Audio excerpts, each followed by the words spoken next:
జై శ్రీకృష్ణ పరమాత్మకి జై. మనం ఒక చిన్న కథ చెప్పుకుందాం.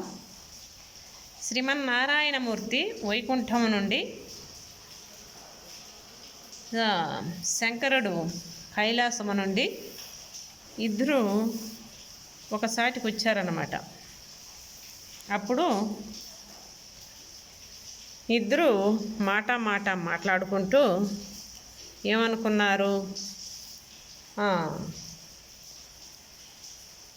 మాయ విష్ణుమాయ అంటూ ఉంటారు కదా. విష్ణుమాయ అంటే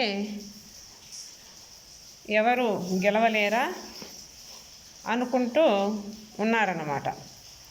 అప్పుడు నేను ఎరుగుదును అని శంకరుడు అన్నాడనమాట. అంటే అప్పుడు సరే, నా మాయను నీవు కనుగొనగలవా అని మనసులో అనుకొని శ్రీమన్నారాయణమూర్తి అమ్మని అట్లా ఉన్నారన్నమాట. ఇద్దరు అట్లా ఉంటే అప్పుడప్పుడు ఆయన అట్టా కల్పించాడనమాట మాయ సృష్టిని. ఎవరు? మహావిష్ణువు. అప్పుడు అలా ఉండంగానే అంతా ఉద్యానవనమాలు, తీగలు, పొదలు, కోవిలలు, చిలకలు, రామచిలకలు, పక్షులు, ఇంకా అంతా తీగులు, పొదలు, అంతా సువాసనమైనటువంటి మధురమైనటువంటి ఒక బృందావనం. అంటే ఒక ఇదిగా అయిపోయింది. ఆయన మాయ ఇంట్లో ఎలా ఉంటుంది అంత సౌందర్యంగా ఉందన్నమాట ఆ తోట, ఆ వనం. అది ఇంకా చూసినంత దూరము ఉంది, ఆనందంగా ఉంది. అప్పుడు ఆ బాటలు, ఆ రోడ్లు, ఆ వనాలు, ఆ కోకిలలు, ఆ చిలకలు, ఆ పక్షులు, ఆ రొదలు, ఆ వనములు అన్నీ పొదరిళ్ళు, అన్నీ బ్రహ్మాండంగా. అంటే పొదరిళ్ళు అంటే స్వాములు తపస్సు చేసే ఒక గుళ్ళు మాదిరి ఉంటాయన్నమాట. అవన్నీ రకరకాలుగా చూస్తామంటే అద్భుతంగా ఉన్నాయన్నమాట. అట్లా ఉంటే అప్పుడు ఈయన ఇక్కడే ఉన్నాడు, వీళ్ళిద్దరు ఇక్కడే ఉండారన్నమాట. ఇంకా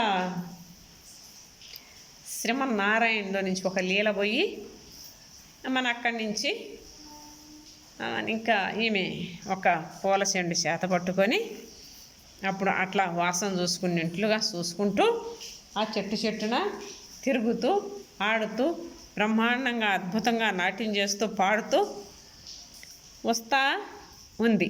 ఎవరు? ఆ తల్లి, ఆ భగవంతుల నుంచి పోయిన ఒక మాయ. అప్పుడు శివుడు చూశాడు. అప్పుడు శివుడు కూడా ఆ వనంలో అయిపోయినాడు, విష్ణువు కూడా ఇద్దరు పోయినారనమాట. అప్పుడు ఆయన మాయమైపోయినాడు. ఇప్పుడు ఈయన మన శంకరుడు శివుడు పోతున్నాడు చెట్టుకు. అప్పుడు ఈ అందాల రాశి అయినటువంటి శ్రీమన్నారాయణుడు అప్పుడు వనంలో విహరిస్తూ ఆ వాసనలు చూసుకుంటూ ఆడుకుంటూ సన్న రాగములు పాటలు పాడుకుంటూ ఆనందంగా వస్తూ ఉన్నాడు. ఎవరు? శ్రీకృష్ణ పరమాత్మ, ఈయన మహావిష్ణువు.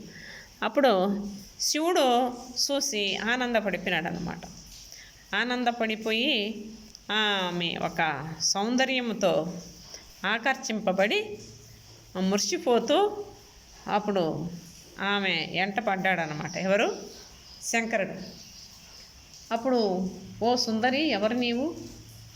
ఇంత వనంలో ఒంటరిగా ఉన్నావే అని చెప్పి పిలుస్తున్నాడనమాట. ఆమె పలకనట్లుగా పోతా ఉంది. అప్పుడు పోతూ ఉంటే అప్పుడు ఎట్లా ఒకటి చిన్నంగా అట్లా ఆమెని ఎదురుపాటు అయినాడనమాట శంకరుడు. అప్పుడు, ఓ లోకైక సుందరి, ఓ త్రిపుర సుందరి, ఎంత అందాల రాశివి నీవు, ఈ ఉద్యానవనంలో ఒంటరిగా ఉన్నావే, దేనికి? ఎవరు మీరు? ఎందుకు వచ్చావు? తల్లిదండ్రి ఎవరు? ఏ ఊరు? ఏం కథ అని ప్రశ్నల మీద ప్రశ్న కురిపిస్తున్నాడు అన్నమాట. ఎవరు? శివుడు. అప్పుడు ఆమె, మాది ఇక్కడ దగ్గర పల్లె, నేను ఫలానా అని చెప్తుంది అన్నమాట. ఓహో సుందరి, నీవు నన్ను పెళ్ళాడగలవా? మన ఇద్దరం వివాహం చేసుకుందాము, ఇక్కడే ఒక ఇల్లు వేసుకుందాము అంటూ చెప్తున్నాడు. ఓహో సుందరంగా నిన్ను నేను పెళ్ళి ఆడతానా, సరేలే అటు ఇటు అంట. అప్పుడు చిక్కకుండా ఆమె ఆయనకు దక్కకుండా చెట్టు తిరుగుతూ పరుగులు ఇస్తున్నాను అనమాట. అప్పుడు ఆమె వెంట ఈయన పరుగులు ఎత్తుతున్నాడు. ఆ వనమంతా తిరిగి అప్పుడు పరుగులెత్తి శివుడికి చెమటంతా కారి చెట్లు అయినాయంట. చెట్లు తిరిగి అప్పుడు ఆ వృక్షాలు రుద్రాక్ష కాయలు కాసినాయంట. ఆయన చెమటకు చెట్లు కాయలు కాసి ఆయన చెమట కాయలే రుద్రాక్షలు. అప్పుడు సాటికి పోయినప్పుడు ఎట్లా ఒకట కలుసుకున్నారు.